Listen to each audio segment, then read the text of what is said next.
बहुओं के रवैये से सासू माँ बहुत परेशान थी। दरअसल बात ये थी कि तीनों बहुओं में किसी बात को लेकर अनबन हो गई थी। तब से ही तीनों एक दूसरे से मुंह फुलाए रहती थी। ना कोई सीधे मुंह किसी से बात करती, ना किसी का कहना मानती। पड़ोसी भी इस बात को जानते थे और जाने कैसे कैसे बातें भी करते। इसीलिए सासू माँ ने तीनों बहुओं को तुरंत अपने कमरे में बुलाया। मैं कई दिनों से देख रही हूँ, तुम तीनों अलग अलग सारे काम कर रही हो। ये सब नहीं चलेगा, तीनों को मिलकर ही काम करना पड़ेगा। सास की बात सुनकर एकदम से बड़ी बहू बोल उठती है। नहीं मम्मी जी, मैं इन दोनों के साथ कुछ नहीं कर सकती। मैं इस घर की बड़ी बहू हूँ, फिर भी ये मेरा कहना बिल्कुल भी नहीं मानती। अरे जेठानी जी, जानबूझकर मुझे डबल काम करवाती है और छोटी मुझसे टेढ़े मुंह ही बात करती है। इन दोनों के बीच हमेशा सैंडविच बन जाते हैं मेरी, और मैं हमेशा आलू की तरह बीच में मसली जाती हूँ। मम्मी जी, इन दोनों को लगता है कि मैं छोटी हूँ तो इनके पैरों तले दब जाऊंगी, लेकिन नहीं, मेरा भी उतना ही अधिकार है जितना इन दोनों का है। बड़ी आई दोनों मेरी चुगली करने के लिए, मुझे क्या कम समझ रखा है।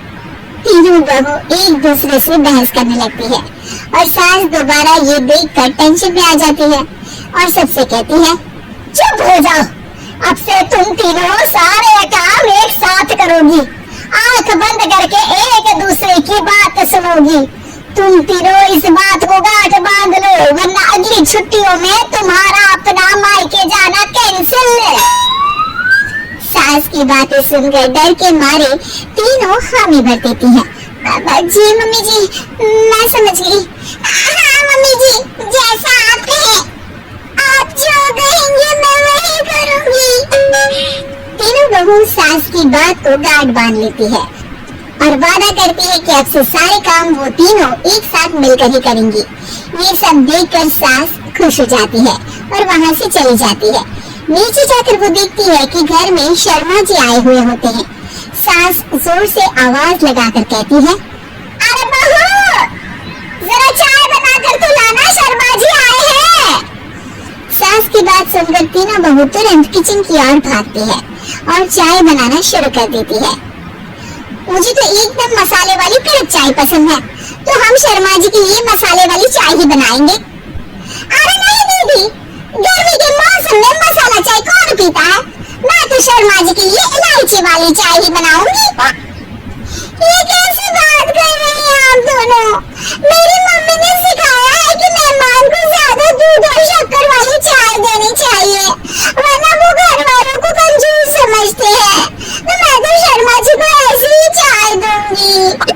तीनों बहुएं अपने अपने तरीके से चाय में शक्कर, मसाला, पत्ती सब डाल देती है।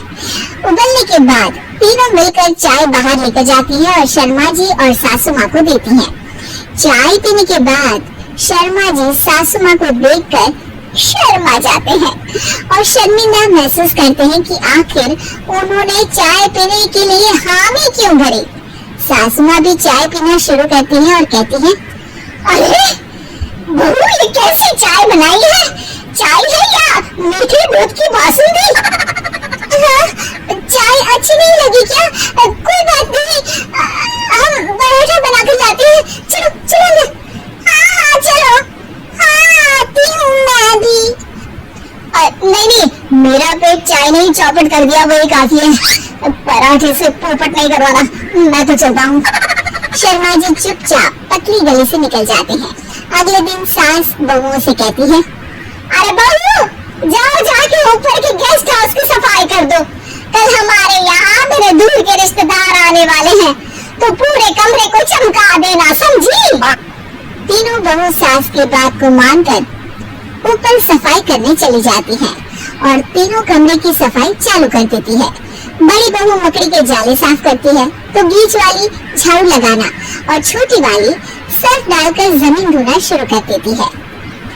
अरे दीदी, जेठानी जी, अभी मैंने पूरी फर्श धोई और आप फिर से धूल नीचे गिरा रही हैं। और मछली जेठानी जी, आप बिना झाड़ू की धूल यहाँ छटक रही है। अरे तीनों को साफ करना है, एक साथ वही तो, हम साथ साथ हैं, घर साफ साफ है। तीनों बहू ऐसे ही काम में उलझ जाती है और 2 घंटे तक एक ही कमरे की सफाई करती रहती है। बहुत देर से अपनी बहुओं को ना देखने के कारण सास ऊपर कमरे में उन्हें देखने जाती है, लेकिन कमरे में घुसते ही वो गीले फर्श पर फिसलने के कारण नीचे गिर जाती है। ओरे मोरे मैया, हड्डी मरोड़ के रख दी, आए मेरी तो कमर ही टूट गई रे। तीनों बहुएं सास को उठाती हैं और बिस्तर पर सुला देती हैं। अरे मेरे हाथ पैर दर्द कर रहे हैं, दबा दो आराम मिलेगा। आजी आजी माँ जी, अरे जी जी माँ जी। और तीनों बहुएं एक साथ सास के हाथ को दबाना शुरू कर देती हैं। माँ की तो चीख ही निकल जाती है और नतीजा ये होता है कि सास के बचे हुए शरीर में भी दर्द उठ जाता है। हाय राम, ये क्या कर दिया तुम तीनों ने। अरे मेरे तो किस्मत ही फूटी है कि तुम जैसी बहू मुझे मिली। हे भगवान, पूरे शरीर में दर्द बढ़ गया है। अब तो पता नहीं कि चल भी पाऊंगी या नहीं। माफ करो, मुझे गलती हो गई मुझसे कि तुम तीनों को एक साथ काम करने के लिए बोला। सोचा था तीनों मिलकर अच्छे से काम करेगी, लेकिन बड़े बुजुर्ग सही कहते थे कि 3 ठिकाना ज्ञान बिगाड़ा। तुम लोगों ने ये बात ना आज साबित करके दिखा दी। तुम तीनों को तो समझाना यानी मानो भैंस के आगे बीन बजाना है। तुम्हें अकेले अकेले काम करना है ना, तो अब से तुम अकेले ही अपना अपना काम करो। तीनों बहुएं वहाँ से जाने लगती हैं। अरे कहाँ जा रही हो? आप ही ने तो कहा कि अपना अपना काम करो, तो मुझे मुल्तानी मिट्टी लगानी है। अरे मुझे भी तो नेल पॉलिश लगानी है। मुझे ना मेहंदी लगानी है। सास अपना सर पीट लेती है और कहती है,